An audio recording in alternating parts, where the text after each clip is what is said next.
Hello good evening students, कैसे हैं आप? उम्मीद करता हूँ अच्छे होंगे। तो दोस्तों, अगर आपको बनना है नंबर वन तो please subscribe my channel GS51। चलिए, आज हम पढ़ने वाले हैं वायुमंडल की परतें। तो दोस्तों, हमारा जो पृथ्वी है, हमारे पृथ्वी पर जो वायुमंडल पाया जाता है उसमें वायु के अनेक प्रकार की परतें पाई जाती हैं।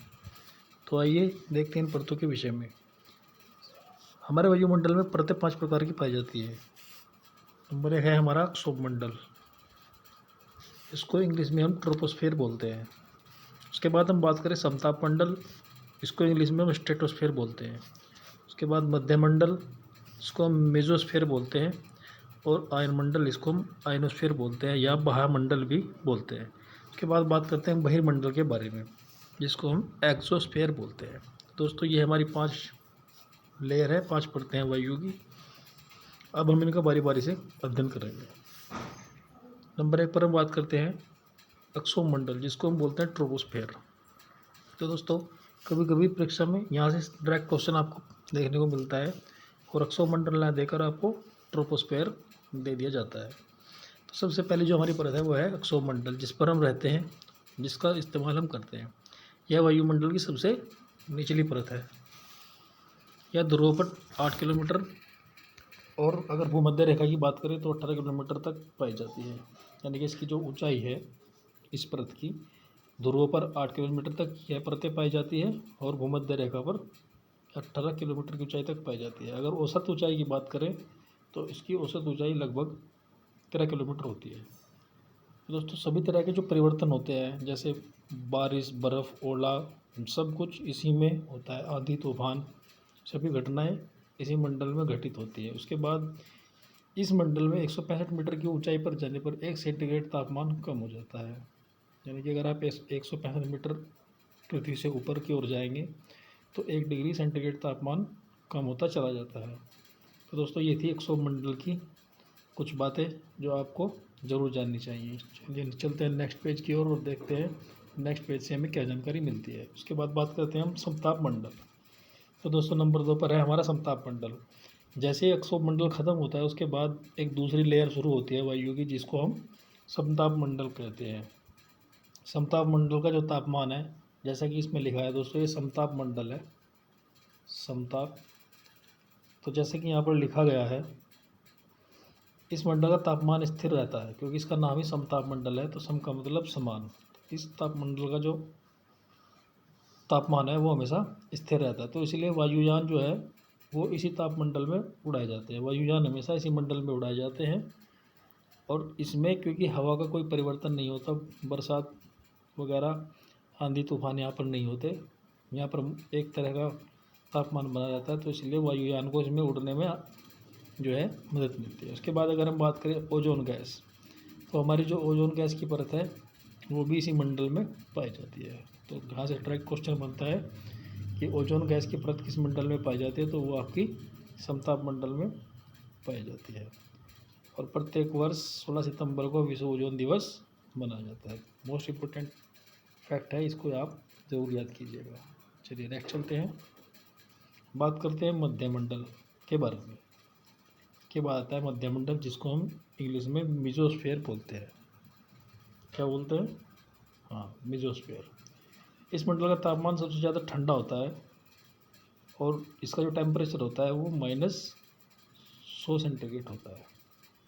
इस मंडल में जो उल्कापिंड आते हैं आयनोस्फेयर से, वो इस मंडल में आकर जलकर राख हो जाते हैं। तो यहाँ से क्वेश्चन बनता है कि किस मंडल में उल्कापिंड जलकर राख हो जाते हैं, तो आपका आंसर होगा मध्यमंडल। उसके बाद हम बात करते हैं अयन मंडल के बारे में। अब दोस्तों, यहाँ से एक डायरेक्ट क्वेश्चन बनता है कि महामंडल किसे कहते हैं। अब आप तो अयन मंडल पढ़े हैं या बाह्य मंडल, वो बहिर्मंडल है, ये महामंडल है। तो यहाँ से कन्फ्यूज नहीं होना है, अयन मंडल को ही महामंडल कहा जाता है या बाह्य मंडल कहा जाता है। यह मंडल रेडियो तरंगों को परिवर्तित कर देता है। अब जो हमारे ऊपर सैटेलाइट छोड़े जाते हैं, तो जो भी हमारी तरंगे होती है वहाँ से वापस आती है। फ़ोन्स वगैरह या रेडियो की जो तरंगे हैं या टीवी के जो सिग्नल हैं, वो सभी इसी तरंग से टकरा कर वापस आते हैं। इसी का प्रयोग उसमें किया जाता है। तो आप ये बात समझ चुके होंगे।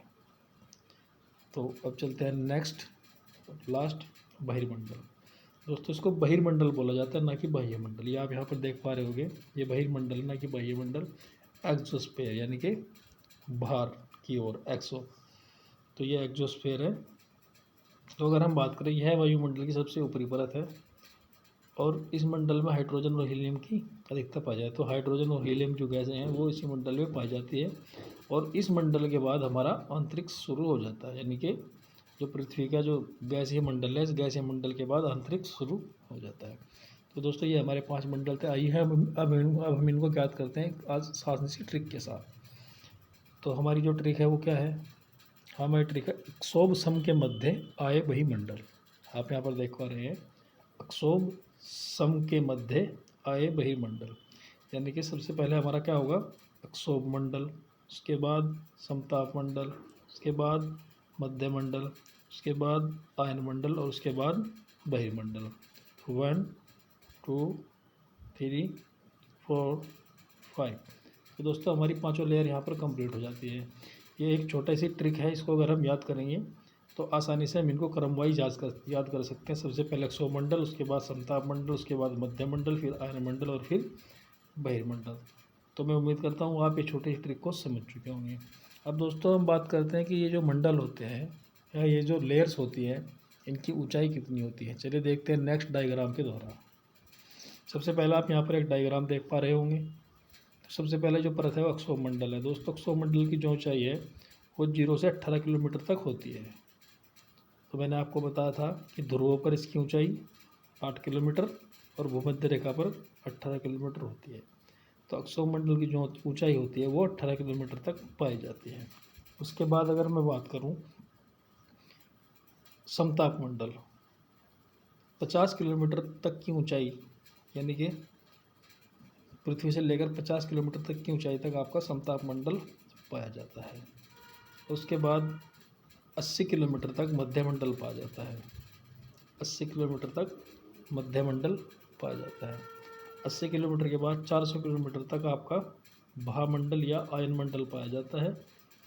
और ये जो आपका अक्षोभ मंडल है, यहीं पर बरसात, हवाएं, तड़ित, झंझा जो भी होता है सब यहीं पर होता है। ये समताप मंडल है, इसमें आपके हवाई जहाज वगैरह उड़ते हैं। ये हमारा मध्य मंडल है जहाँ पर अधिक टेम्परेचर न्यून होता है।